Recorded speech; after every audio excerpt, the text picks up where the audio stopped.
ఇచ్చిన రబ్బరు బొమ్మ నిన్ను కని పెంచిన అప్పెవరమ్మ బ్రహ్మను మించిన మొనగాడమ్మ ఆ మహనీయుని చూడాలే గమ్మున చెప్పవెలి చిరునామా మీ అయ్యేనా కాగల మామ నేనే ఆయన కాళ్ళను కడిగి పిల్లని ఎమ్మని అడగాలే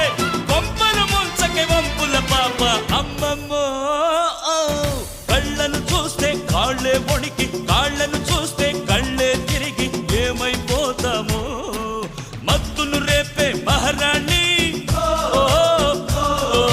కొత్తగా ఉందే నీ బాణి ఔరా లేలా ఇది హౌరా మేళా నిలబడతేరా అది అమ్మడి స్టైలా కదిలే వెన్నెల శిల్పంలా